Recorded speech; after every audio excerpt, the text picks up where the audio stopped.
It's time! It's time! It's JFW time!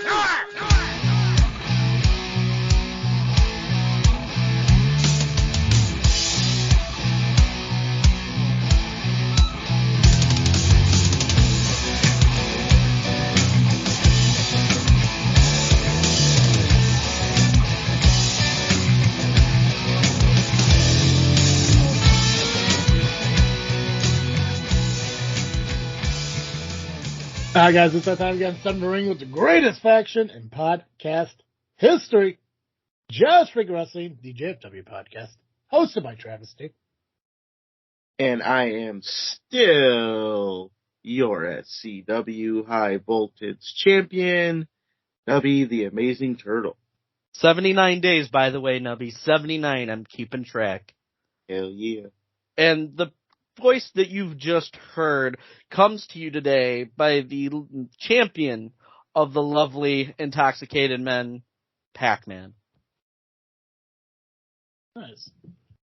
For those of you who have reached out to me already wondering about the release of the live stream of the SCW show we did yesterday, it is going to come out later on this week. I just didn't have time to put it out yet, but it will be out later on this week. So, which it'll be fine for you guys because we don't have a show next week because of the holidays. So you guys can enjoy 2 shows this week because there won't be one next week. But we will be releasing one New Year's Eve, which will be the last one of 2024. I think we only got maybe 1 or 2 more episodes of that for the end of the season. So. Yeah, guys, I won't be on next week. I'm going to be with my family. Just letting you guys know. Solid. Cool. So we will have a show next week.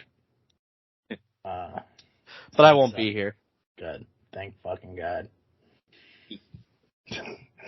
I don't know where you guys want to start. Probably at the beginning. What you want to talk about then, Pacman? We can talk about how I kind of want to fire Pacman from the show. Well, that's everything. Here's the thing. I've improved with the train because I don't know if you guys just noticed, but I totally muted myself when that train came by. Good job, Pacman. Good job, Pacman. I did so good. But we could talk, do we want to address Fourth Mother Box right out the gate? I mean, we could. We can talk about Fourth Mother Box. We can talk about the fact how I'm eating during the podcast, so I don't give a shit. Or we could talk about all the shit that happened on last week's Power Hour. Ooh, shit did happen last week on the Power Hour. Yeah. Shit did happen. Pacman pulled a total Steve and relayed wrong information about me and shit and caused C-Red to judge me without really figuring out the truth. So what happened was I tried to recall from memory what was exactly said in response to Steve mentioning that he doesn't want to be called Main Event Steve anymore because of what Rian had to say 2 weeks ago. Yep. And I remembered the wrong situation, which I did add the disclaimer. If I am relaying the facts wrong, do correct me. So I did cover my ass on that end, I think. I don't give a shit. The thing is, man, you said it doesn't matter. I can sit here and say, correct me if I'm wrong, but Nubby has a vagina. I don't think he's got a vagina. Exactly. But just because I say correct me if I'm wrong doesn't mean that the fact wasn't just sent out there as, hey, who's going to believe that now? Who's not going to believe that? Because I just said that. That's probably going to be on the Fourth Mother Box in 2024. That's going to be a new soundbite. That's going to be a new soundbite. Nubby has a vagina. That's going to be a soundbite now. Thanks, way to go. Thanks for that. But it's okay. But it's fine because I said, correct me if I'm wrong before I did it. So it doesn't matter. Right? That's your logic. But the thing is, I was trying to remember and recall facts. Yeah. And I didn't want to. Because Rian, who listens to the show, had to correct the co-host of the show. Which was, so he did his job. Yeah. And then it came back to me. Yeah. What the context was. And you never corrected Steve in the sense of him telling me to fuck myself because I called him selfish, which, did I do that, Nubby? No, he didn't. No, never once said he was selfish. You should have known that, but instead of saying, I think he was calling you selfish because you sat behind the commentary table and you didn't come to my rescue or Rion's rescue, but you came to Shelly's rescue. I mean, you have to remember, I am on both shows. Yeah. So I have to remain somewhat neutral. But, I mean, that will be tested a little bit tonight because of something we got to talk about from IPW. Yeah. But I have to remain a bridge between the two shows, and I want to try to stay as neutral as I can possibly be. Here's the thing, though. But when you say shit about me on the Power Hour, and then you avoid saying anything about the Power Hour over here, how is that neutral? Again, you might change your mind with what I might have to say later today. I won't, because I ask you questions about the Power Hour, and you just avoid them. Pacman, did Steve say this? Well, the sky is blue. I mean, right now it's like a reddish because the sun went down. But Pacman, here's a question, blah, blah, blah, blah, blah. Yes or no? Well, I am LIM champion.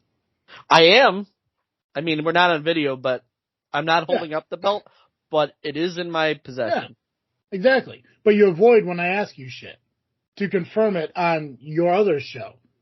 But when you get that from them, you have no problem being like, yeah, let me be a Mark and let me be all happy and excited to be here with Steve and C-Red and Rion and Travis sucks. Travis said this and he did this and yeah, I don't know why he did it, but that's the views and opinions of Travis.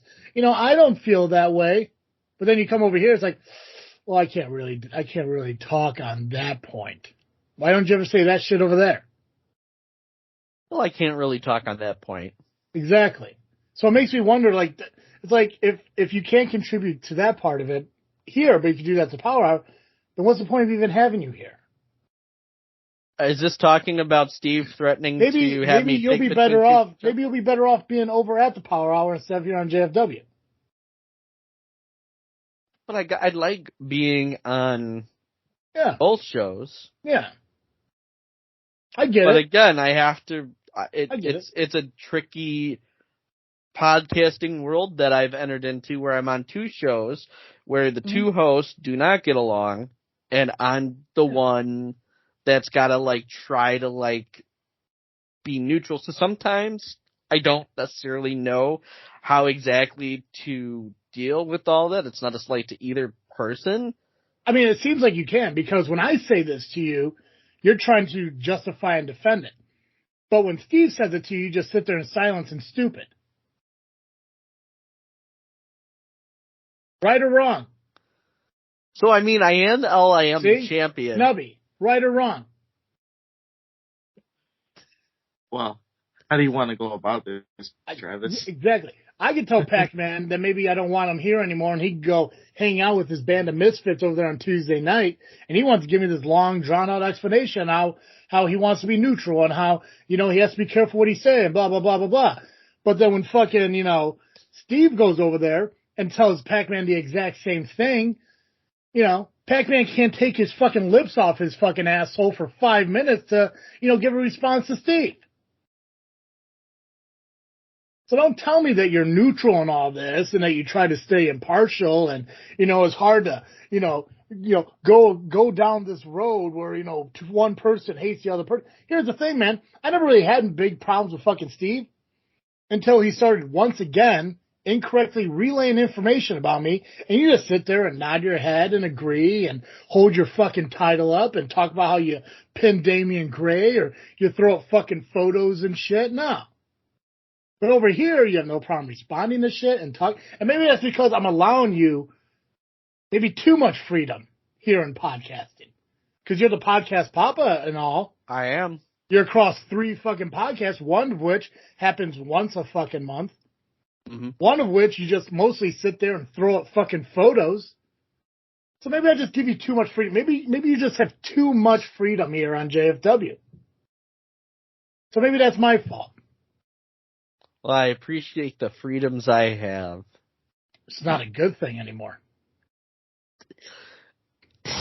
Cause your freedoms and shit is now pissing me off because you're throwing me under the fucking bus over there at fucking Power Hour. Same thing fucking Nubby did to me before he became a co-host of JFW.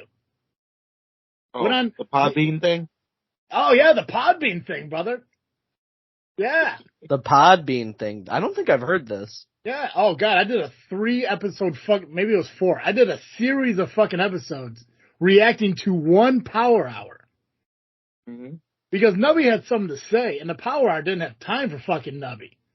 So I brought him over to JFW and let him speak his mind. And some miraculous fucking, miracle or some shit. Hold on. I gotta take a phone call. You guys talk amongst yourselves.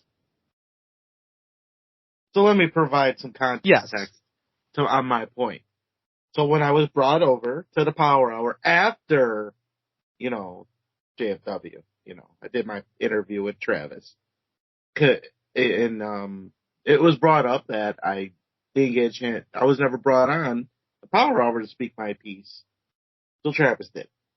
So when I was brought over after, we talked about, the things that happened at SCW. And instead of saying JFW, I had to go play the game and say Podbean because that was the thing. Steve was calling it Podbean. He wouldn't even give the respect of the name JFW. So I went with it, kind of like what you did on Power Hour every time when it comes to Travis. Mm-hmm. I would just call it Podbean just to save the argument.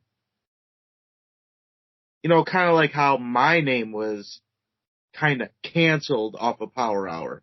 My name was not allowed on there either. See, that's what they do over there. You know what I mean?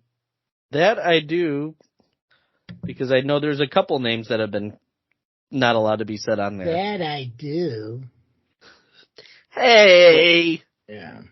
But yeah, that's the context. I would say Podbean instead of JFW just to play along with their fucking thing. Yeah. I mean, God forbid I give you a platform to talk on.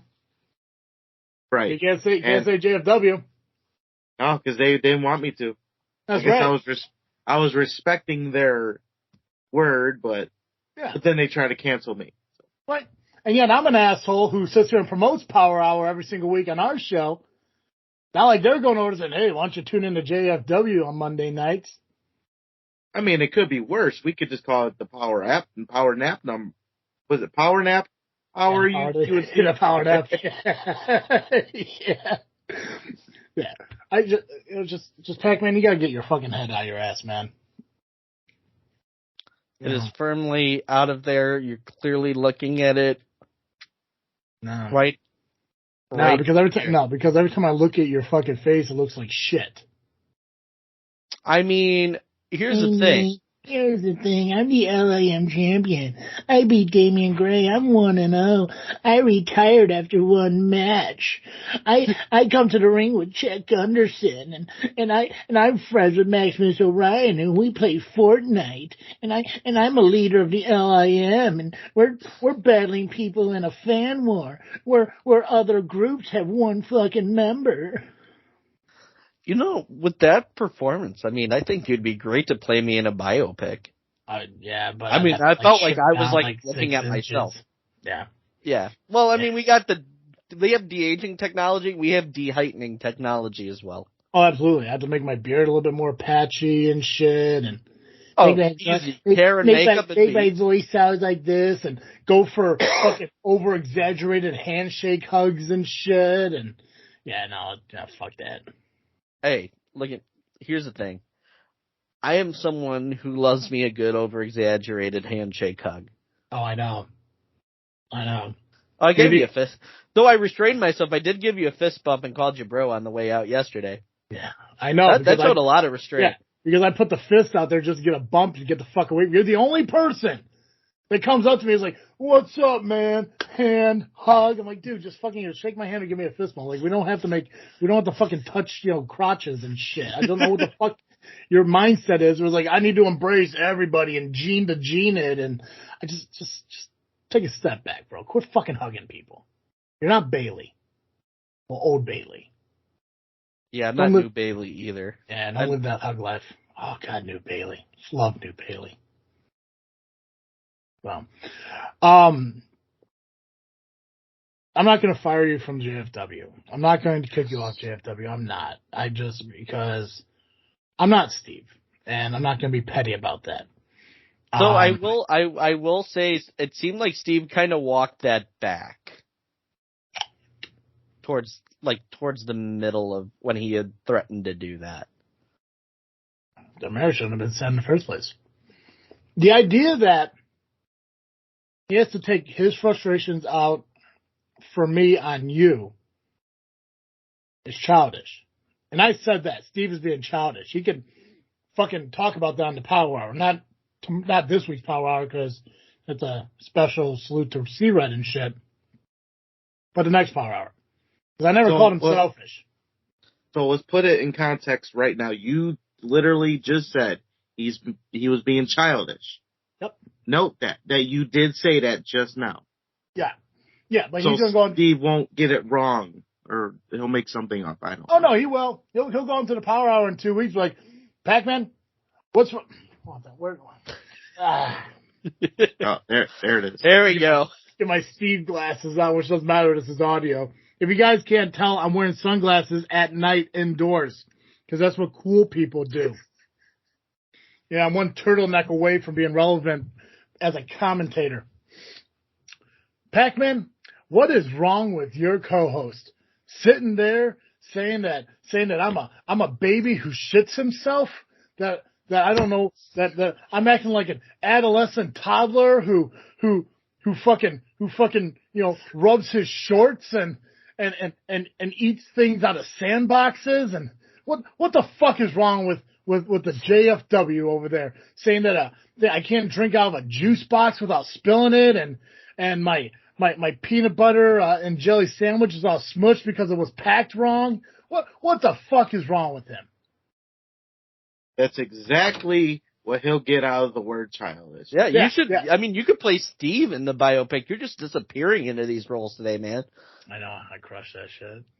But nonetheless, you did not say he was selfish. I never did. You called yourself selfish. Yeah.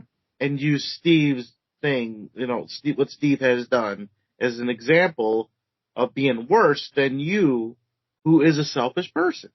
Yeah. You. Yeah. You did not say Steve at all was selfish. No. All I said is that Rion was speaking from the heart, speaking the truth. And instead of Steve responding to that in a way of like, man, I'm sorry you feel that way. I wish you would have came to me sooner about it. I wish we could have talked about it. No. Instead he went. He's wearing sunglasses again. Throw my glasses on here. You know what, Rion? After everything you said, I decided maybe it's time for me to talk about me for a minute. We went about 3 minutes without me being mentioned in any way. And I'm known by Main Event Steve, and I don't want to be that anymore. I really want the sympathy and compassion from other people, and I want people to know how much this affected me and how much I am truly hurt by your emotions. And I think going forward, I don't think I should be called Main Event Steve anymore. Maybe I'm fine with the voice of Rocket Pro and being a former trios champion because I wasn't selfish when I put those titles on the line and spoke for my team without discussing it first. No, that's not who I am. I'm not selfish. I just want people to see me as a hero. I do want to talk about that. That's the thing I want to talk about. Oh, no, we're going to talk about IPW, 100%. I want to talk about Fourth Mother Box, too. I think I'm past Power Hour. There is going to be... Yeah, for now. They're just going to come back around. There is going to be a C-Red Appreciation Night hosted at the VFW in Richmond Park. Same place that W shows take place. Tomorrow, Tuesday night, was it December 19th? Correct. 6:30 start time. So if you guys want to come out and show your appreciation for, I guess he admitted, Sean. Yeah. the guy formerly known as C-Red. If you want to come and show your appreciation for him, be out there. I know I'm going to be there. Pacman's going to be there. Yep. At least I believe you're going to be there. I will. Unfortunately, has real life, occupations he has to deal with. So sorry, not going to be there, man. But we are going to give you an opportunity to say what you want to say to C-Red here towards the end of the show. But if you guys, if you listen to this before 6 p.m. tomorrow night on December 19th, and you want to come out. Who knows if you have anything you want to say about C-Red, you'll probably get the opportunity to do so. So I'm not going to, not mention that just because Steve wants to be an asshole. So, fourth motorbox. You called him an asshole, by the way. 100%. He's a piece of shit. Yeah. Garbage. And a piece of shit. And garbage. Make a list. Yeah. Yeah. Pacman, you're better off taking notes on our show. That way you can relay the truth over there at the Power Hour instead of just going along with what Steve is saying because you want to be his petulant child. Keep that in mind. Solid, right? Before we talk about the fourth motherbox, I want to remind all you guys that this episode of Just Freak Wrestling, the JFW Podcast, is brought to you by CarterComics.com. CarterComics.com currently is doing free shipping on all orders, and not only are you going to save on shipping, but you can also save on your entire purchase through CarterComics.com. If you use the discount code FREAKNET, that's FREAKNET, you'll save 10% on your entire purchase. If it's graded or raw, Carter Comics has got it all. Just go to their website, check out their store, fill your cart up with all their amazing products. Discount code FREAKNET will save you 10% on your entire purchase. It's a discount code, not a promo code, because discount codes can be used over and over and over and over and over again. Kind of like Kyle's mother. If you don't want to, yeah, right. Kyle's a piece of shit. If you guys are a big fan of eBay and you like buying your stuff through eBay, go to CarterComics.com's homepage. Go to the bottom. They have links to 4 different eBay accounts. Our discount code will save you 10% on your purchases over there as well. So, again, Carter Comics, proud sponsor of JFW. And yeah, they enjoy the shit I do over here. So take that, Power Hour and fourth mother box and whoever else has a problem with me. Not a lot was said about me on fourth mother box, so I don't have a whole lot to fucking say. And it makes me a good person, by the way. Because I can say a lot of stupid shit. I just choose not to because I do respect people and their love for things. So I know Tom was really fishing for a response from Kyle on the fact that I said that Kyle holds Tom down, because he happened to bring that up like 4 or 5 times. Yep. What's it like? Kyle, Travis said you hold me down. What's your response to that? And he's like, I don't care. Yeah, but he said you hold me down. What's your response? I don't know. I can't do a ginger fucking accent. But because I have a soul.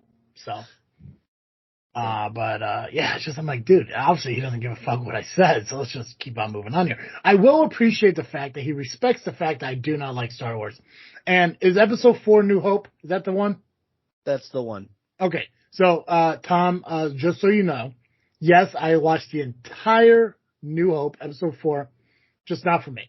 And I don't think it's Star Wars. I think it's just space movies in general I've just never been a big fan of. Star Wars, Star Trek, Battlestar Galactica, E.T., space movies, alien movies, just not a big fan of. Alien, just not a big fan of them. So for me to say that Star Wars is shit, that's wrong for me to say. And I will correct myself on that.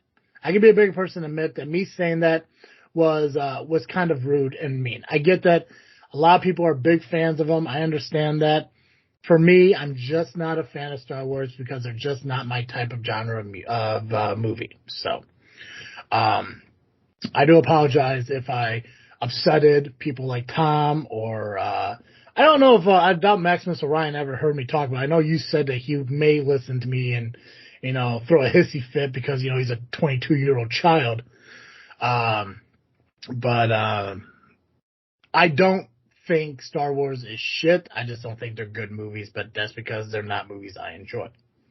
Same thing with Die Hard. I just don't like Die Hard. Not my favorite. Outside of that, he really didn't say anything bad about me. It seems like they're kind of dwindling down on me, and for good reason, because, You'd come back hard on him, so. Yeah. But like I said, I'm going to reserve the things I wanted to say, and I was even going to make a joke, like a funny joke, that was related to something that they said on their show, but I don't want to say it because the punchline is what makes it funny, but the lead up to the punchline, I think would just piss people off, and I don't want to fucking do that. You know, I don't want to, especially around the holidays, I don't want to ruin people's shit. Oh yeah. I will say, I don't know, like, well, I don't know, because am I supposed to know what happened? The thing you told me on Saturday, am I supposed to know about that?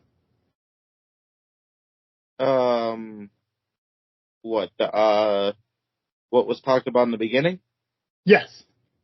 Oh, well, obviously, you know, if you know about it, okay, you knew about what's going on. I mean, I am sorry that your cat passed away. I think that sucks. That's unfortunate. I have a dog. I know I'd be upset if my dog died. So I do apologize that your cat passed away. I'm not going to say anything negative or mean about that because there are people out in that world. I'm not one of them, and I can admit that. I know people hate that about me. I'm not the kind of person that sees a pet as a child. I don't see a pet as like I don't see a family member when I look at a pet. I see a pet as a pet. But I know people out there who feel that way, and I sympathize for them and having that feeling. Nothing wrong with that. So I am sorry that your cat passed away. I think that, that sucks. Clearly you love this animal. You had it for over a decade before you founded a new home with somebody else that you trusted. I understand that. My dad had a cat for 17 years and eventually passed away. So I get it. Losing a pet sucks. Outside of that, find a soul, you ginger bitch. So I'm good. I mean, they didn't really do much on me. They told a couple stories, which, okay, they are true. I did fall a lot. But that one at the coffee house or whatever, for their band concert thing, gig, that's the word, gig, I was the cameraman. So if I get bumped during a mosh pit when I'm not even a part of, yes, I'm going to fall if I get hit hard enough. So that doesn't even count of a fall if I'm not paying attention and I'm busy filming your damn gig. Yeah. Good Lord. But that did happen when I got drunk, got up, and fell and then started puking. That was my favorite one when you fell on the deck and threw up.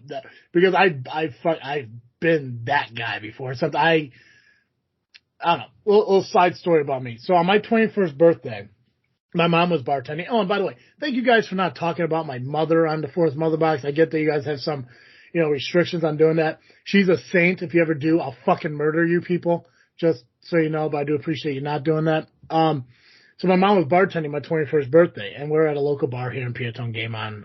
It was Throwbacks, but now it's Game On.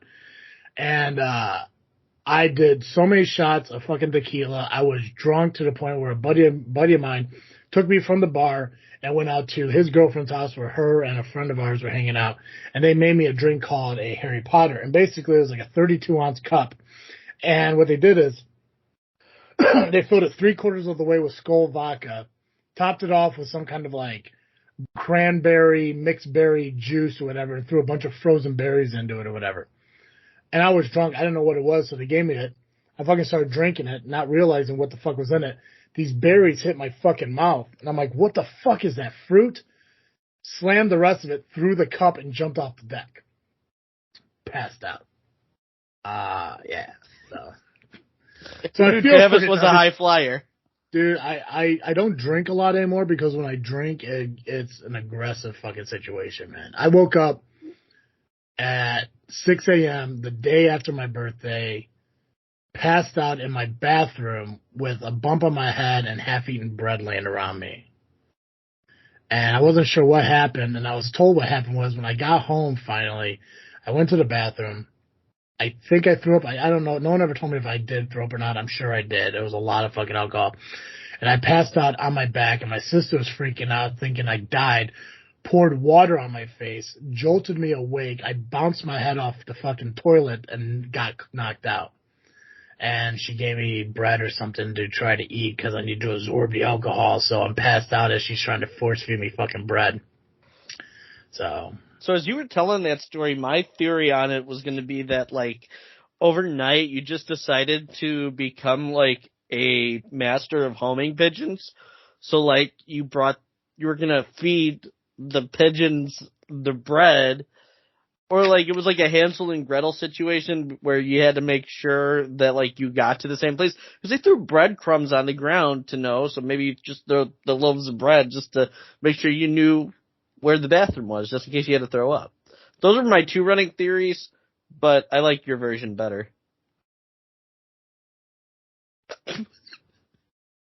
What were you saying, Nubby? I don't know. I got no response to that. I got no fucking response to anything you just fucking said. I told you exactly what happened. You're like, you fucking Steved it. I told you a story about me, and also you want to talk about your theories and shit. Are you fucking kidding me? Well, it was about you. Nubby, what were you saying? I didn't respond to that by don't saying know. I didn't want to be Mr. Want to Know anymore.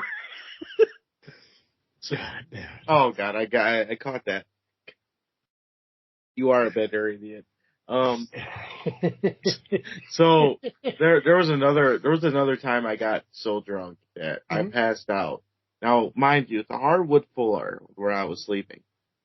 Somehow I woke up and I'm bleeding, and the girl the one who ran the party, is freaking out because she saw the blood and thought I was puking up blood, and I'm like, hold on, calm the fuck down. I am who I am. I bleed out of my nose just by looking at something. I am who I am. Popeye the Nubby, man. I am who I am. I can just imagine you looking at this woman. Listen, I'm going to be me. If I'm going to bleed out of my nose, I'm going to bleed out of my nose. Well, I put 2 and 2 together when I realized that I wasn't puking. And I realized that I am just me and I can bleed at any time. And there's a heart full of floor there. So there had to have been a point where I did just pass out really hard. And I'm like, no, I'm still underage here. Don't call the ambulance. You'll get in trouble. So just relax. I went in the bathroom. I checked. Yeah, I had a bloody nose. I'm like, don't be an idiot. Don't call him an ambulance. I'm good. I am who I am. The title of the show, I am who I am. I'm going to have to. Listen, I'm the primetime pimp. Sometimes I troll people at indie shows. Sometimes I bleed out of my pores. That just fucking happens. Oh, fucking A, Nubby, I love you. I love you so much, man. Sometimes I bleed out of my shell. It happens. Sometimes I bleed. Like, sometimes I'm just sitting there bored. I'm like, you know what I need to do? Eject some blood out of myself. This is what it is. I didn't know turtles had that ability. Hey, Tom, I know you're going to listen to this, and I know you're not going to have a show for a while. You might want to write this shit down, because I know you're going to want to use this against me next year. I want you to promise me something, Nubby. And I pray to God you never have to go on a dating site ever in your life because they're dog shit. But if for some reason you ever find yourself single again, I want you to go on to Bumble, Tinder, whatever. And I don't care what you put in your profile pic, your bio about you, as long as there's one point that says can bleed on command. Like if we ever need to get out of a bad situation, I can start a nosebleed that makes us need to fucking go. I'm telling you right now. This is how true this statement is. I bled just sitting at a Denny's. Ric Flair would be so proud. Was the duel with the butcher there?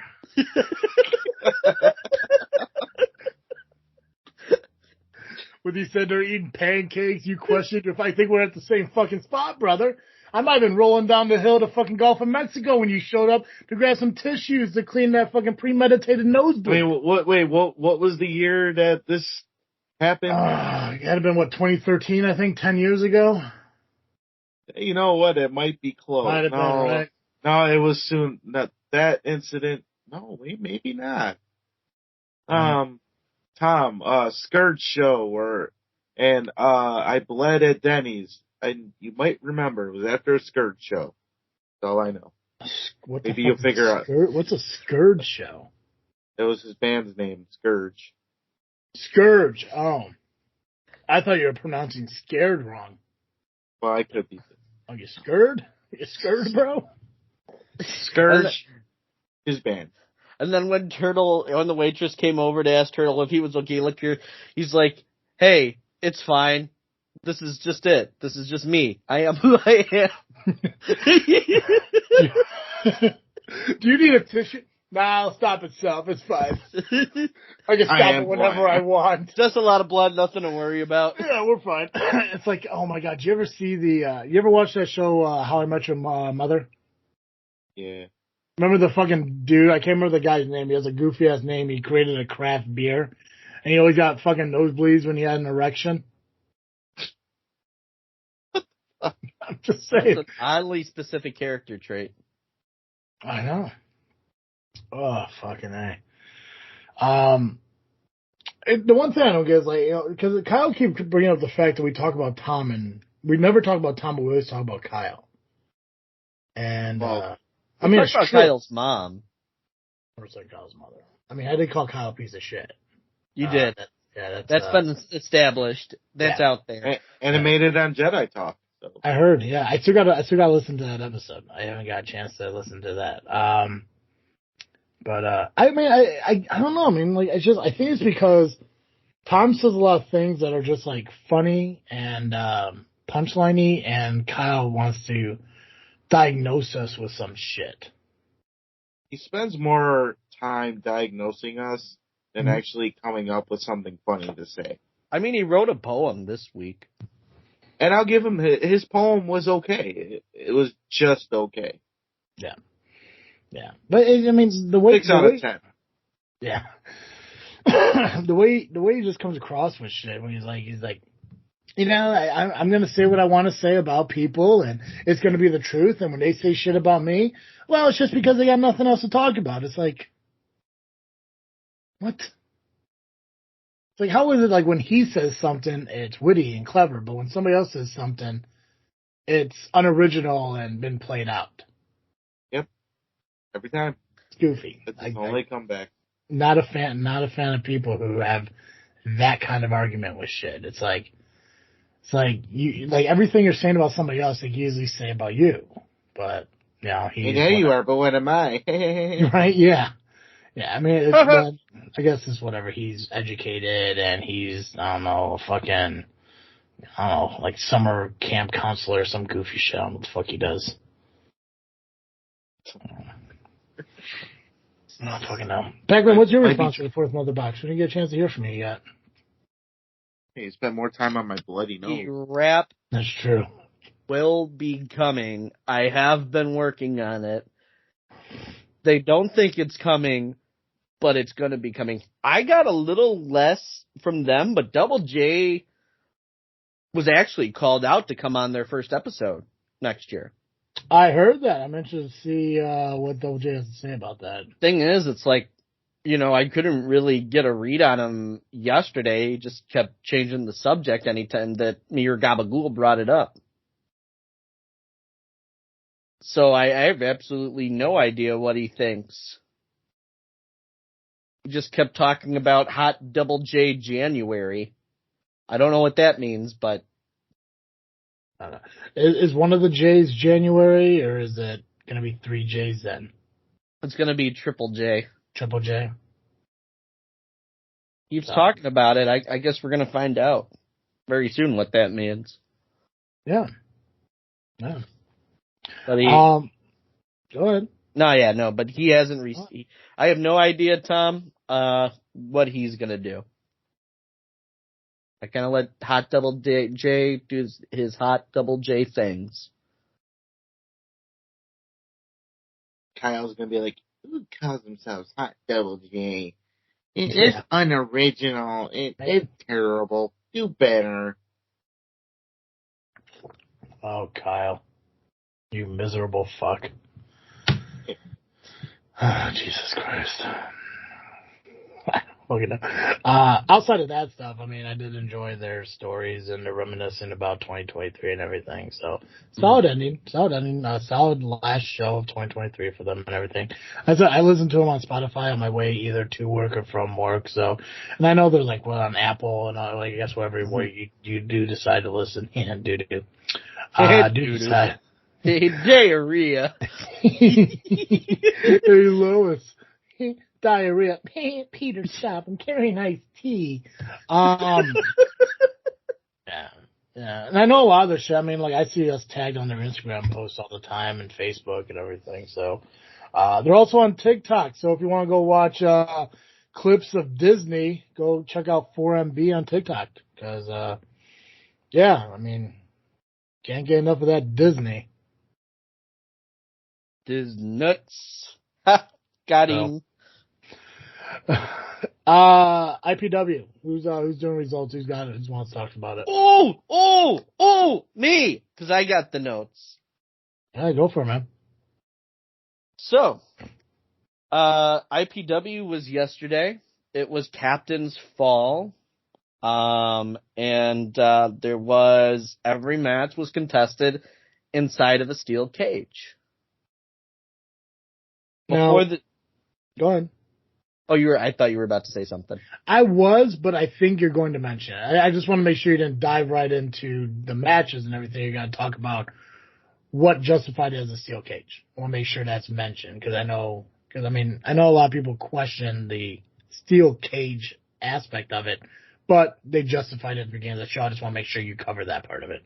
It was justified by the information enforcer, Rion Skills, calling D'Angelo Steele out to the ring to bless the steel cage. For his last name is Steele, and he wanted to make sure it was a steel cage. Wanted to make sure it was real? He wanted it to be blessed. I was kind of going for a rap there, but thanks. I missed it. Damn, as my dad would say. I love Flash Harris. Anyway, I digress. C-Red came out as well and started thanking the fans, gave his retirement speech. Damian Gray came out and talked his smack, and Rion made him go to the back so C-Red could finish what he had to say. And when C-Red was done, the matches had begun. First, we had Turtles match. And it was it was Johnny Nye, it was Joey Dalton, and Cash Money Corey McHenry versus Marcelo Spade, Jay Vanity, Demon Baby, and the aforementioned D'Angelo Steele. Now, Turtle, what's up?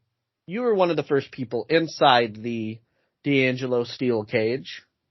Yes, with D'Angelo Steele. Do tell us what that was like for you. Well, I'll say that was my first cage match I've ever wrestled in. I've repped quite a few actually. I've had a cage fall on me before. I had nightmares about that. But anyway, it was weird, especially with it being a 4-on-4 match and everybody was in the ring. Mm-hmm. So in a way, it was clustery.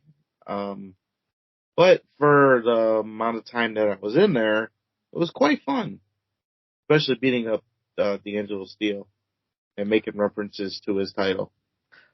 There were shell shocks thrown around. There were. Unfortunately, you were the first person eliminated from the match. Because it was a 4-on-4 elimination match. Yeah, and Demon Baby caught me off guard with that one. And you and him have been going back and forth for a couple months. You wrestled him back in October. So, were you more, do you feel you were, even with that, do you feel you were more prepared for Demon Baby in the 4-on-4 scenario? I'd say it's really hard to be prepared for a cage match and a 4-on-4. And your mind is focused on so much. Should I have put more of my mind on Demon Baby, considering I was supposed to wrestle him in November and he didn't show up? Because I beat him in October, I don't know. But I probably should have known that he had a plan. But sometimes I leave my guard up.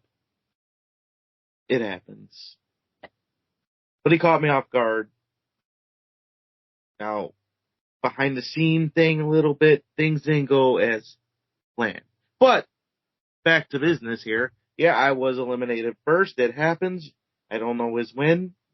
I always say I don't always win, but when I do, it's special. This time it wasn't that special because I didn't win.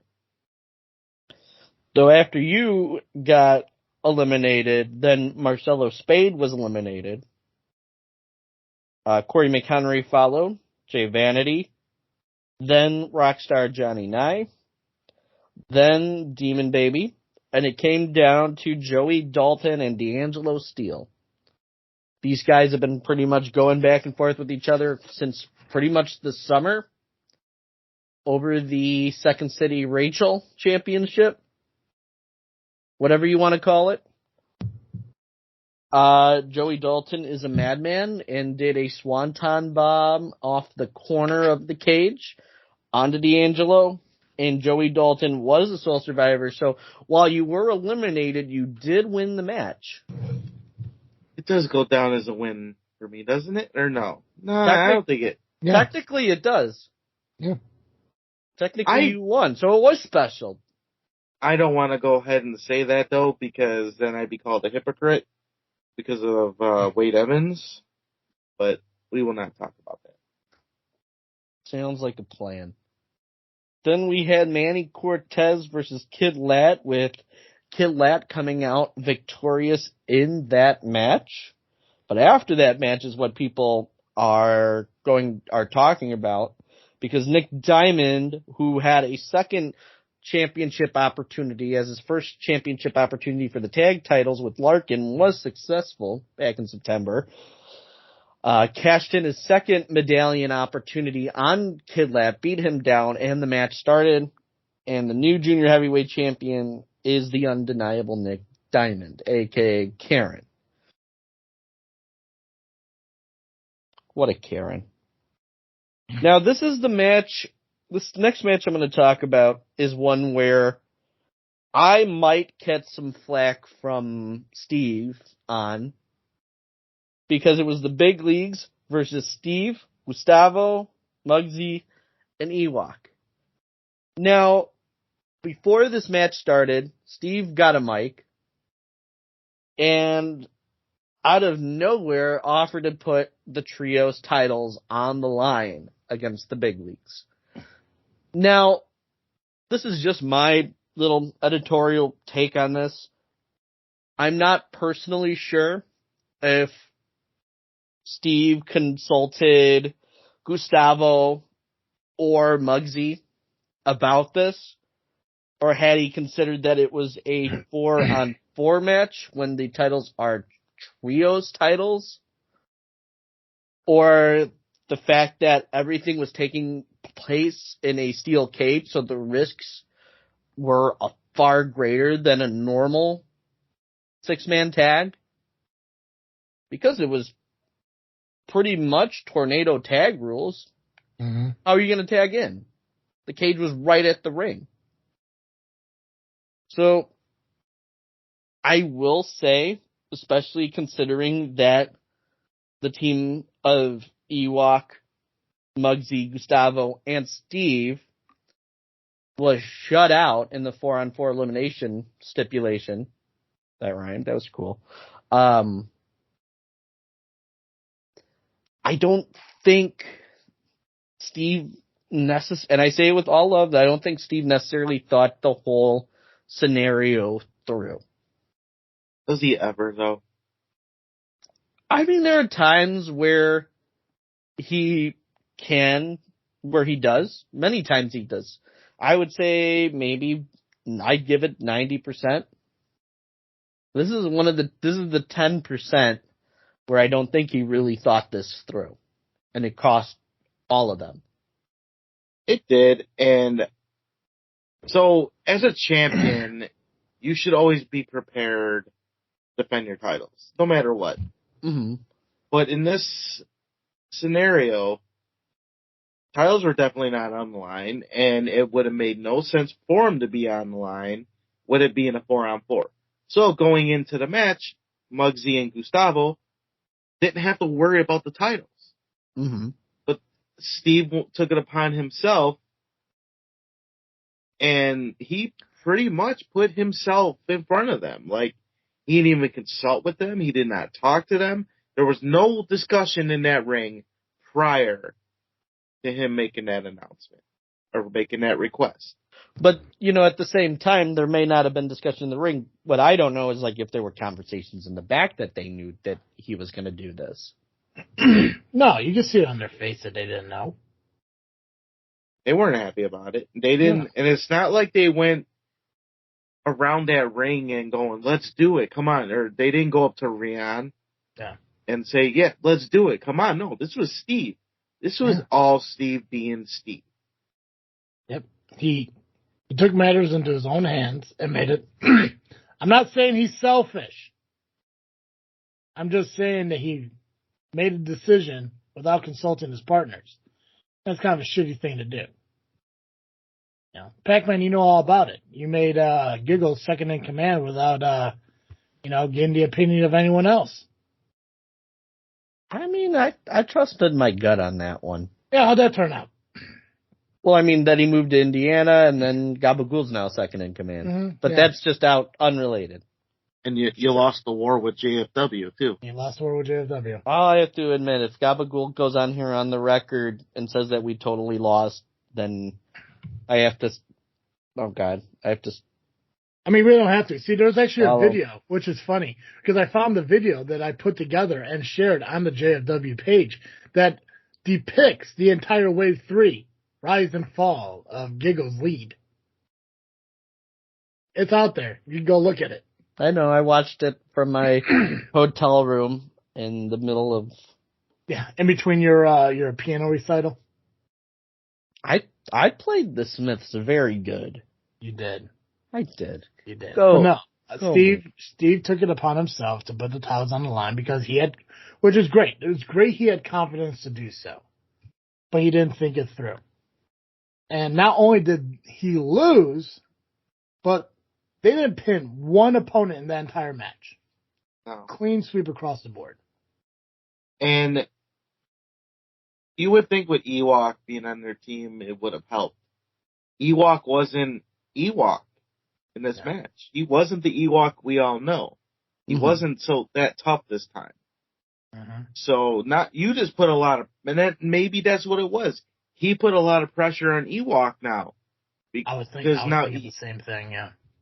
You put pressure on him because now he has to help defend your titles, and he has nothing to do with those titles. But he has to be there. He's like, I don't know, that maybe a handicap or something to help you win, like in bowling or something.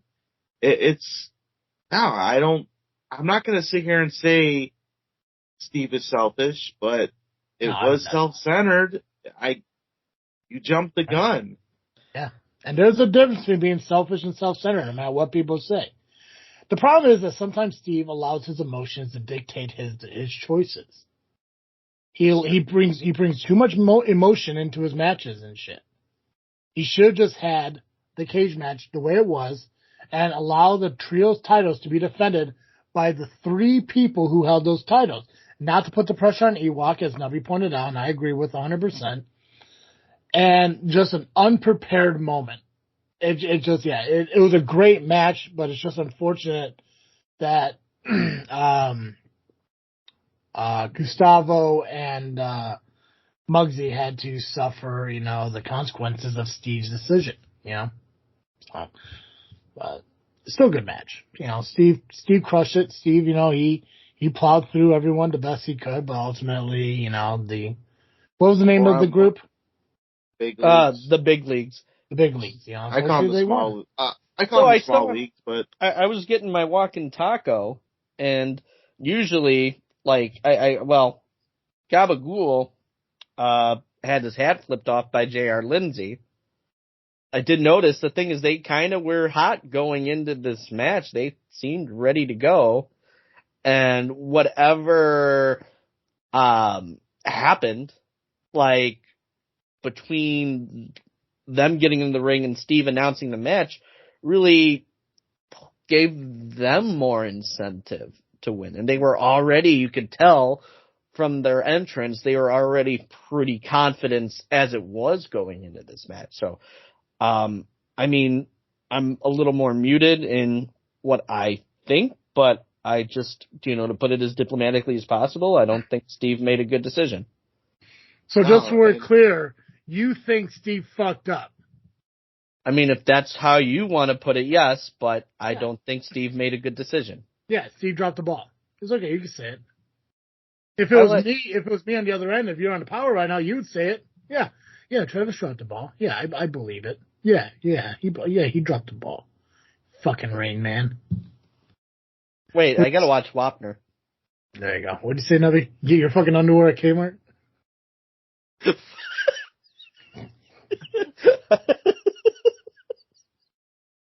I was just gonna say, the big leagues are probably the most dominant group right now in IPW, and you just made them. Steve just made them even stronger and bigger. Well, see, and the thing is too is like when you look at the big leagues, like they're actually a team.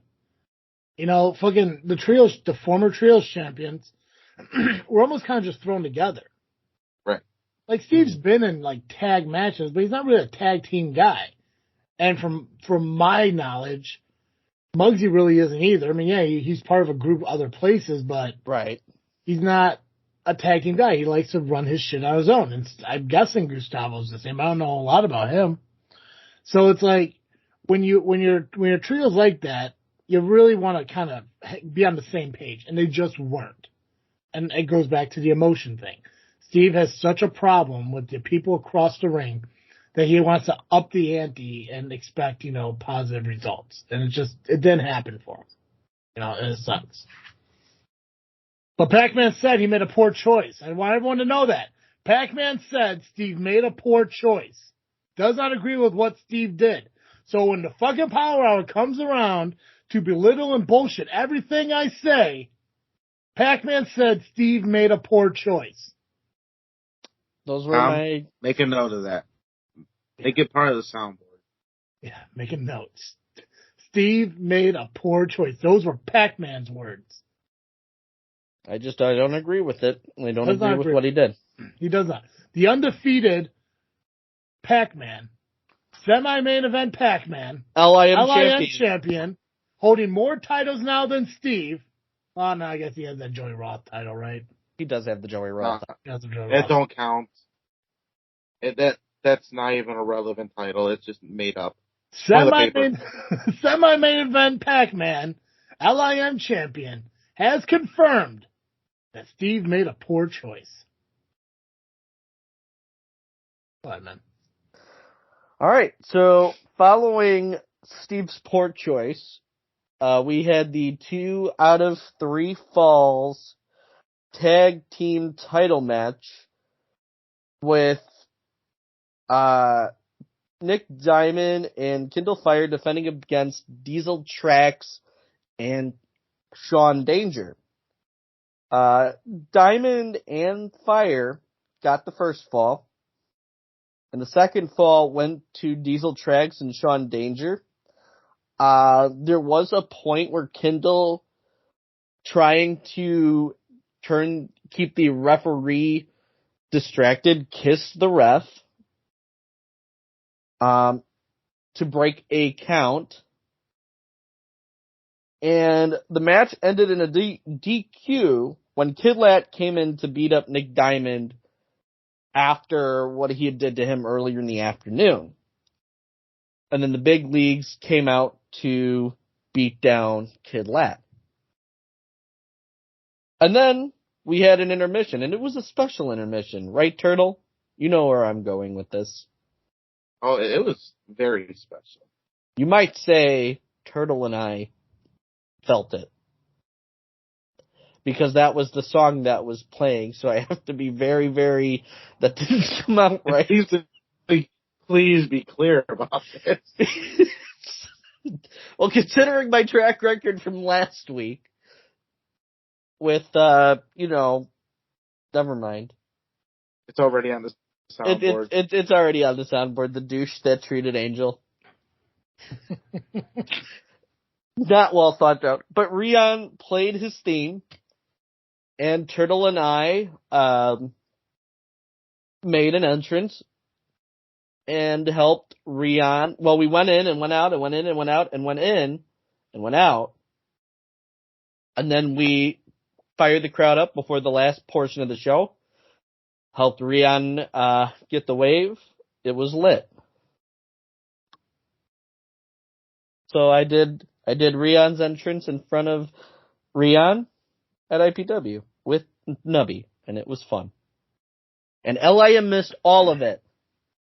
Yeah, they missed you and Nubby together going in and out, in and out, in and out, what people were saying, can you feel it?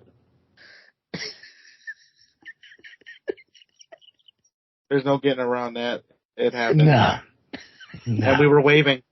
We waved at the same time. We couldn't help it. We are who we are. Clapping and waving. Going in and out, in and out, in and out. Yeah. But after that, we had Renee Van Peebles versus Brittany Kay. But before the match, Crezo Lyons came out complaining he didn't have a match. So, information enforcer Rion Skills said, if you want to do something about now... Hold on a second. I'm glad you brought that up. So, there was a moment during the show where Rion came over, and when he's yelling at me about the informational enforcer name. And I'm curious, I don't know if you guys know, because I think Nubby was right next to me when he did it. But if Rion listens to this, I need him to kind of state for me. Was he yelling at me because there was a moment I made fun of that name, or was there a moment where I said it and it became his official title? I'm still confused about that. It had to have been you making fun of it because he came up with it and I told you the name. I was the one that broke the news about it on the air. We played the clip. Because that's what I'm trying to figure out, because he came up to me and was talking about things I say people listen to. And I was confused by it because I was like, I don't remember. I mean, I had to have. And here's the thing. When I say things on the podcast and I don't remember it, it happens a lot. You guys seen it. You guys know it. You experience it. I say a lot of shit throughout the day, every day, on whether it's this podcast or another podcast or in videos or whatever. I don't remember fucking everything. It's just there's a whole lot going on that I just don't fucking remember. So if I ever made fun of it, I don't remember it, and I'm sorry if I did, because I don't know what I could have said to make fun of it about. But if at one point I came up with that name because I got confused about his title, and then months down the line he changed it because he heard it before, awesome. I just need him to confirm for me, was he coming at me because I was joking about the name, or if maybe I did say the name in one podcast at one time, at one point, and somehow that became his entire... I'm just curious about it. If it was because I made fun of it, I apologize for it because I don't remember when I said it or what I could have said that would be a joke about it.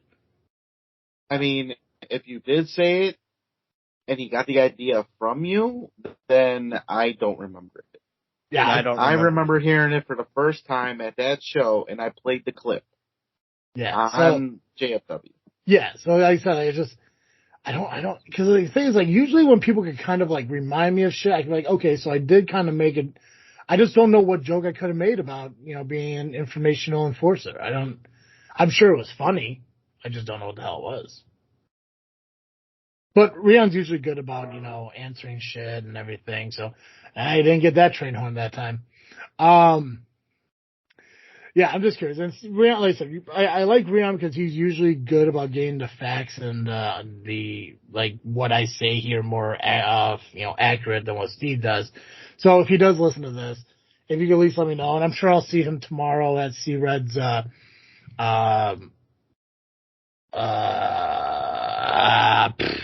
appreciation roast. Yeah, the appreciation thing. Maybe if he listens to it before then, he kind of confirmed with me, like I said, if I did say something that was mocking it. I do apologize. I don't know what I could have said, but more than likely I know who I am, and I probably did say something stupid. But Travis is like, I am who I am. Yeah. That's true, yeah. I just don't make myself voluntarily bleed out of my orifices. I don't volunteer, it just happens. It just happens. Yeah. It's like a boner. It just pops up out of nowhere. Yeah, that problem too. But that's another story. Go on. Yeah. You know they got pills for that. Yeah, Blue Chew? Yeah. Gabagool finally knows what that is. He's very proud of it himself for finally realizing what that is, so he's been saying it a lot. I'm proud of that guy. I'm proud of him too. I'm like, what's the next match, man? So yeah, we had Krizo coming out and complaining he didn't have a match. So Rion said, if you want to do something about it now or the rest of the night, go ahead. And Krizo chose himself joining the last women's standing match with Renee Van Peebles and Brittany Kay, which ended in a no contest, as none of the competitors could stand by the end. Well, yeah, that was a vicious, superplex powerbomb? I did see that from the bar. Yeah. That was brutal. Well, I know, what was the fucking guy's name? Krypton? Krizo. Krizo, yeah. I know he tried to do it to RVP. Then I think eventually RVP ended up, powerbombing him while he superplexed, the other opponent and shit, so. Definitely vicious. It's unfortunate that there's no official ending to that feud. So I'm sure eventually that's going to come up again. Might even be brought up the next show in January. Yeah, maybe. There you go. And then lastly, we had the Captain's Fall match. So the rules are pretty much like a War Games match, where there's two teams, and in maybe 2-3 minute intervals, another team member comes out. But the big difference between that and War Games match, one, there's one ring, and two, each team has a captain. So the only person that can be pinned, submitted, or forced to surrender to win is the captain. And this was the world famous Fabulous Workhorses, the team of Damian Gray, Mikey Peterson, DP3, and Wade Evans, versus the team of Marche Rocket, Miles Mercer. The mystery partner turned out to be TW3. I predicted that. And, of course, C-Red. Very, very intense match. Went pretty much all over. Wade Evans, you deserve those chops. Not just for being a jerk, but you also didn't bring me cupcakes, you asshole. Still upset about it. But the match came down to both teams having Damian Gray and C-Red respectively in submission holds. And the referee did the thing with the arms, raising the arm, seeing if they would shoot back up. Both men's arms went down twice. And then on the third time, only one man's arm slightly stayed up. And unfortunately, it was Damian Gray. C-Red and his team in his last match lost by way of surrender. Is that surrendering or passing out? Well, Rion did say surrender. But it would be technically passing out. It would technically be a knockout. Surrendering, you're saying you quit. Surrender, tapping out. None of that happened. So I question the finish here. So it was like a knockout. Yeah, but he called it a surrender. Mm-hmm. His C-Red surrender. I mean, there was a lot of confusion after. There was. But I got some clarification from those who had little bit of a better view than me, because I was further in the back, like as far as what exactly happened. So that's where my notes came from their clarification. So for those of you I spoke with, thank you. But C-Red, it left his boots in the ring after Miles, Marche, and TW3 gave Red his roses, if you will. And that was a very somber end to IPW this year. It was good to see the Soldier Boy one more time, though. Oh, yeah. I know. We had Willie in front of us, Willie the Bomb in front of us, and that popped him. Yeah, because he was part of that. He was part of the Soul Touchers. So, knowing he was in the crowd, I knew they were going to do some tribute to the Touches. And he loved that. Because that was the start, of the Soul Touchers and, Marche and all that at Elite Pro, where me and Travis trained together. That's right. That is correct. So when is the next IPW show? I don't think they announced it. I think it's the 28th, probably. It's whatever the last Sunday of January, if they do have one. January 28th, penciled in tentatively. Yeah. Stay tuned. Stay tuned to IPW's Facebook page for updates. Yeah. Or our podcast. Oh, yeah, we do talk about wrestling on this show. God damn it.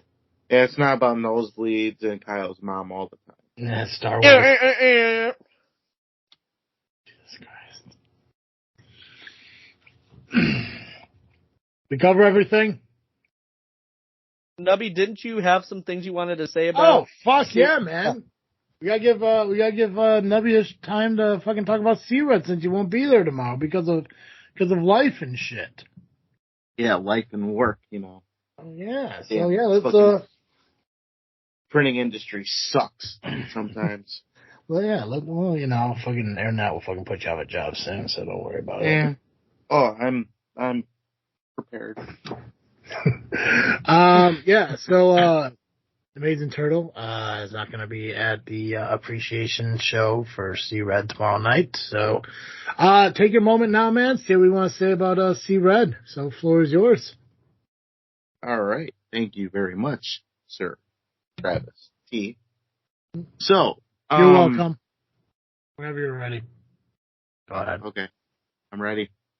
Can I go now? Yeah, you go. All right, cool. Yeah, sure. Just go ahead and start. All right. I'll start now. Okay. It needs a beginning, so I should start. Solid. Perfect. So, unless you want Quentin Tarantino and start at the middle and work your way to the end and then back to the beginning. The middle might have two parts to it. I don't know. We'll see. Perfect. Okay, I'm done. All right. So I've known C-Red a while. Long time. Officially, we met at a random indie show. Well, I wouldn't call it I guess it can be considered an indie show where the ring fell apart.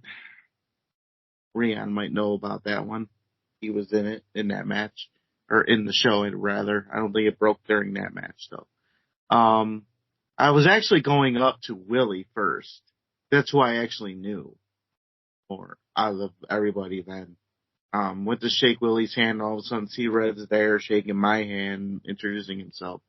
And then I don't think I saw him after that, except I think at another show where Team Dammit interfered in a show or something, which started on a message board. It was kind of comical. But we officially, we met at Elite Pro, worked together there. We actually managed together one time. And we beat up a guy known as the Messenger.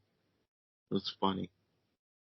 It was funny because me and my tag partner came out and we just started dancing. trying to do the Soldier Boy, but it didn't work out too well. So we just danced randomly, and we got the looks from C-Red. You know, the look like of disgust. So, there's actually two specific stories where C-Red actually influenced my life. One of them was actually more wrestling related. So after Elite Pro closed, I took some time off because work was being worky at that time too. Go figure. And when I got laid off a few months later, I was getting back into wrestling. Went to IWA for a little while. This was right around 2010, beginning of 2010. But then, like the summer, I had moved out finally out of my parents' house for, I'd say, about a year. I was still training here and there, but it just, I don't know, wrestling was just not for me at that moment. I just said, I'm going to be done. So I stopped wrestling. And then I went to a show. It was at Vanguard in December of 2010. Found out it's a loser leaves match. Leaves wrestling and between C-Red and his opponent that night. Which I guess we could talk, well, I don't want to say the name. It might, I don't think I'm allowed to, but if you know, you know. After it, the match ended with both of them getting a double count out, and they went on their merry way, you know. So they both lost, and they just stopped wrestling. Their career ended, you know. So it was on the way home. I was thinking about it because, you know, you're hearing that crowd, you know, all for C-Red saying goodbye. And I'm thinking on the way home, I'm like, I want that. I want to hear that instead of just quitting like I did. And then I realized after saying that to myself, I'm like, well, I never officially got the hello like most. You know how lately I've been getting a big pop and, you know, the crowd loves me, whatnot. At that time, I never even got one, like the first official one. So what made me think about that, or made me remember the date, was December 4th, because it popped up in my Facebook memories. And where I posted that CNC Red for the final time made me realize I need to get back in the ring. So while it took some time to get there, because, you know, work again, still being worky. Yeah, I like saying worky. I finally was able to just get the time and I finally went to PCW later in 2011. So thanks to C-Red having his moment, even though it was for different reasons at that time, because he mentioned it on Power Hour that when he first took his sabbatical, it was for a different reason and not the way he wanted. It was because of that I'm still here. I am here where I'm at now when it comes to wrestling. I don't know what would have happened if I didn't show up to that show. There's no telling if I would be here wrestling right now if I didn't go to that Vanguard show. So that's why I always say C-Red was the one that got me back in the business. So if it wasn't for him, I wouldn't have been RPW Chicagoland champion, SCW high voltage champion. Thank you, Travis. But I wouldn't have that moment. I wouldn't have all these moments that I'm having now. Granted, other things influenced everything else after that, but again, if it wasn't for that moment, there's no telling what would have happened. So that's the wrestling story. Now there's a story where in real life he influenced me big time. I want to, like, I'm saying save my life, but not in a form of like I was going to, die. Not that kind of thing. So to provide some context, I was dating this girl in 2014. Big mistake, dating a coworker. Falling in love, blah, blah, blah, blah. She had kids. I thought I could be a father to them, whatever. We broke up, obviously. It was a short relationship, I guess. Things happened too fast, whatever. But we saw each other a lot still because we worked together. Don't date a coworker. I'm going to keep saying that. We thought we could be friends, and we were trying, I guess, but I guess I was more hurt than anything at that moment, and I was in myself. I was going through a lot of emotions, and she also started dating a friend of mine who was also a coworker. Slut. That's right, I went there. Travis is laughing at that one, and I can laugh at that one too. I mean, and it sucked too because I was good friends with her dad, who also worked there. It's crazy. Trying to think so more time passed after that, and we were I guess we were up and down with being friends, and well,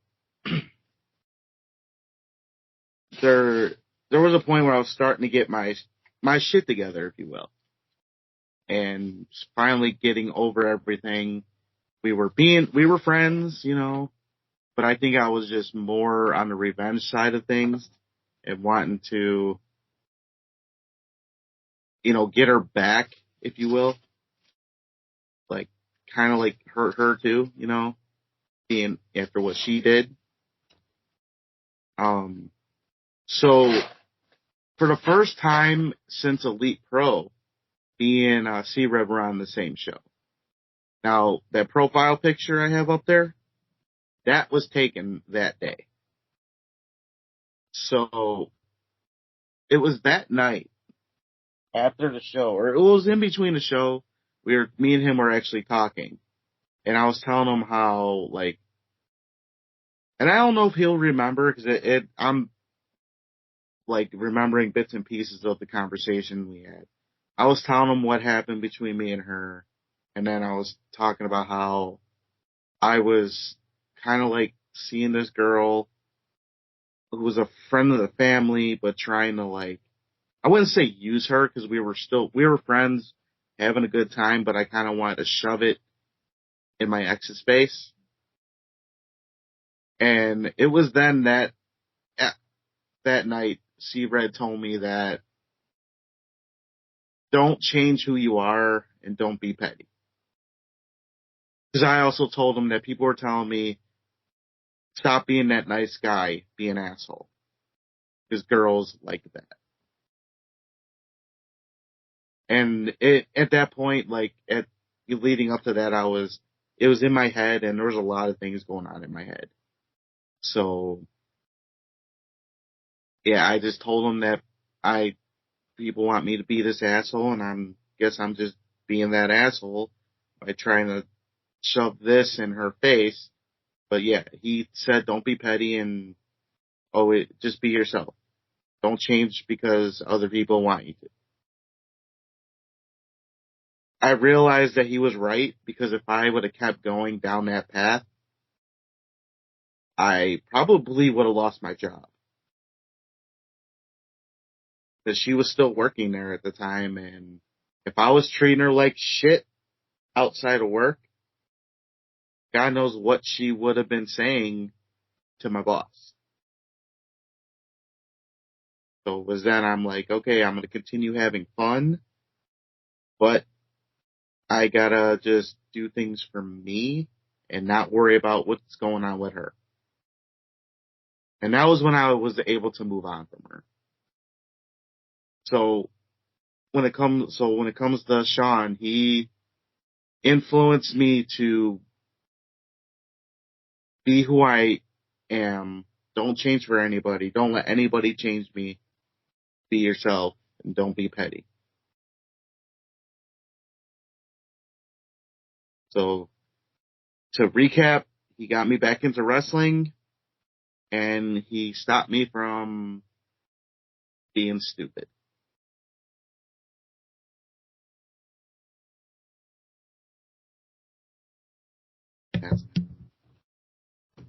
That's nice, man.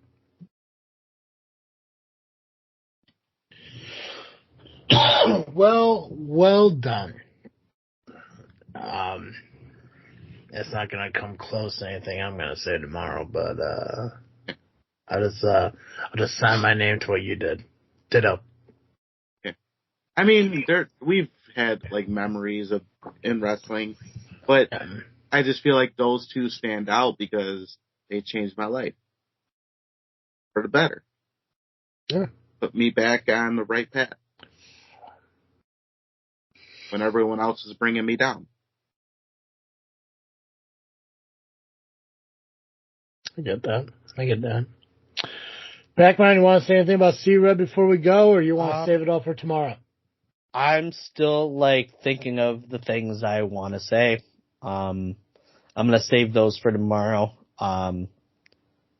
So I just have a lot. I mean, I've only known Red for about a year on that personal level. So it's but I will say he had a great influence on my life, even in that year. But I'm still working in my head on how I want to sum that up. Exactly, but it's hard, man. And that's the thing too. It's because when I was invited to be there tomorrow, and I'm there's no reason for me to go. When I was invited to go, I was I'm gonna go because I kind of want to watch it. I didn't get a chance to see the Ivan one. Mm-hmm. But then when I was told that they want me to say something, it's I honestly have fucking nothing. I don't have a relationship with C-Red in any way, and I don't know Sean. It's, but I was asked just to say something, so I guess, I'll do my best to come up with something. I can talk about, obviously the first time I saw him and stuff like that, but hell, even during my time in Elite Pro, I never spoke with any of the talent. Hell, I never spoke to my trainers. Just fucking came in, did my shit and left. It was mm-hmm. So it's tricky. For you, it's going to be a little bit better because you do have a better relationship with C-Red. It's just, for me, I don't really have anything. The only thing I got is the fact that he thinks I'm an asshole because of what Steve relays to him from the show. So, but I know he had a long career. I know he had a great career. For the few times I've seen him on and off over the last, 15 years, give or take, since first time I saw him in New Breed Wrestling Alliance, which is weird when he talks about how is this year 20 or he's just saying 20 to round it off? I think this is year 20. So it might even be more at this point. I'm not. Because when I sit there looking at him, I'm okay, so he's talking about 20 years, so that means 2003. So when I first saw him in 2006, he was only 3 years in.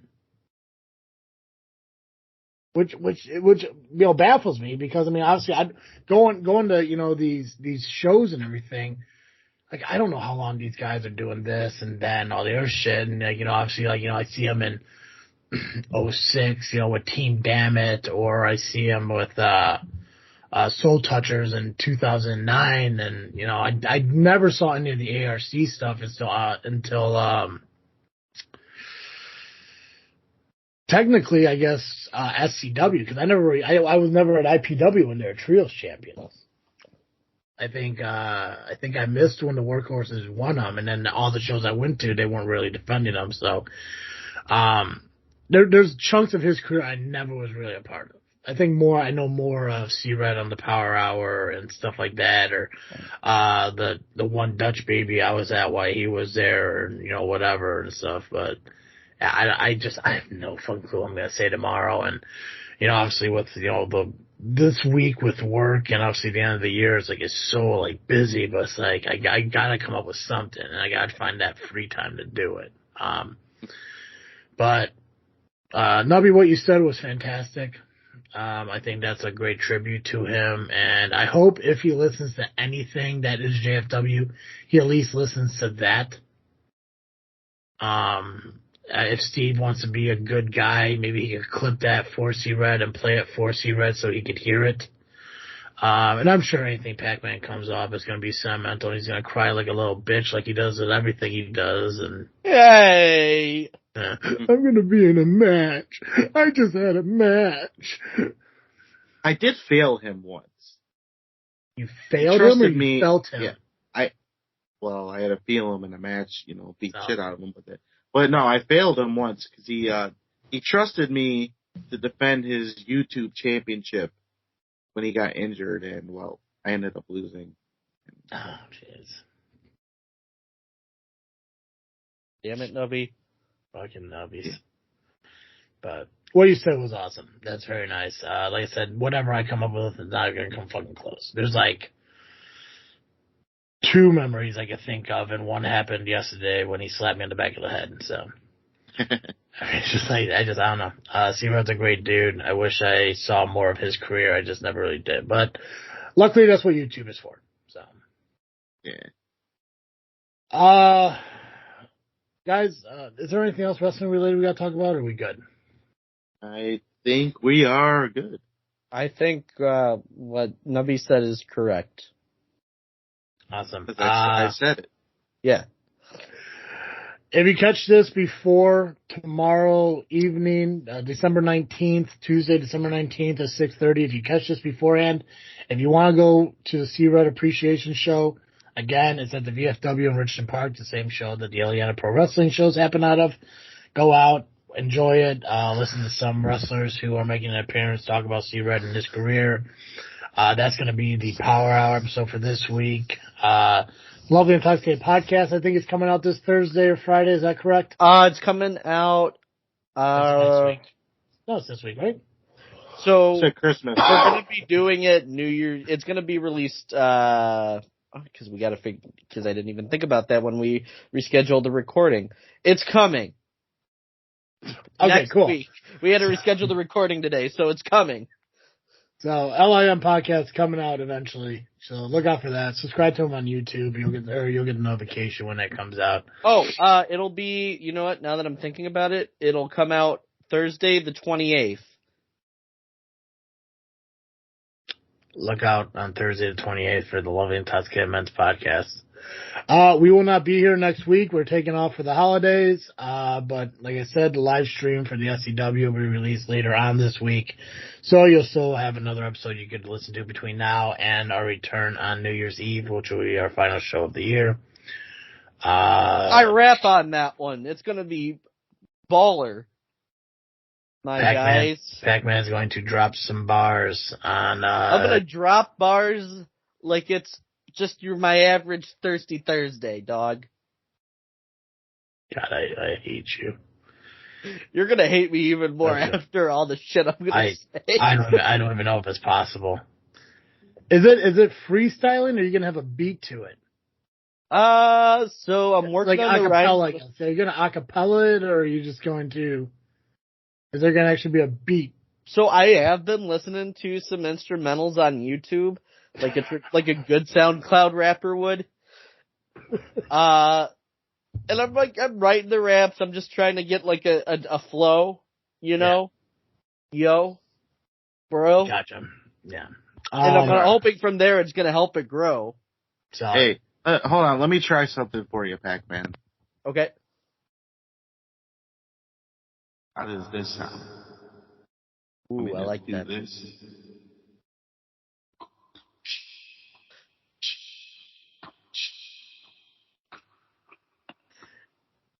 Making my way downtown. I thought that was I actually thought that was gonna be like actual sound effect. That didn't work out as well as I planned. Because the option has hip hop. I figured it would be a beat. I wouldn't have to make the actual sound, but epic fail on my part. You tried though. That's the important thing. You put in effort, and that's more than any other co-host really does on any other show. Nubby, you did your best, but you failed. So the lesson here is never try. That's true. Just do what Pacman does. Just sit in the front row, shaking a big fucking blow up head of random people, and you too could wrestle in an RPW ring one day. Well, I'll put all my secrets on VHS next month. I have been there. I've been there before. That's true. I got Well, tired. I hear you're jealous that you're not there now. Rumor has it you are jealous that Pacman's there living his RPW dream now. Well, I mean, I'm retired, so. He's retired, so. Guys, make sure you follow us on social media, Facebook, Instagram, and Twitter, just by searching Just Freaking Wrestling or the JFW Podcast. We are on YouTube. In 2024, we're going to start releasing our video podcasts again. So I'm really excited for that. So make sure you're over on YouTube, subscribe to JFW or Just Freaking Wrestling. Follow us and listen to our audio on iTunes, Google Podcasts, Spotify, Podbean. Just search JFW wherever you listen to podcasts. And if they ask you, make sure you subscribe to us and give us a rating and a review. I know Spotify asked for it. I know Apple asked for it, and it does help us out, so I appreciate it. If you just go give us a 5-star rating and say we are the absolute best. So, if you don't listen to podcasts, fuck yourself. A t-shirt says so over on our merch page, tpublic.com. Just search JFW. So. It's great for Christmas gifts. It's solid. So that's all I got. I believe we can. Ring the bell on this episode. Perfect. As always, I'm Travis T. And I am Nubby, the amazing turtle. Cowbunga. And I am Pacman, the podcast papa, the guy at the LIM champion. Shut up, Santino. Okay, I'm not doing that. And thank you for listening to another episode of Just Freaking Wrestling, the JFW Podcast.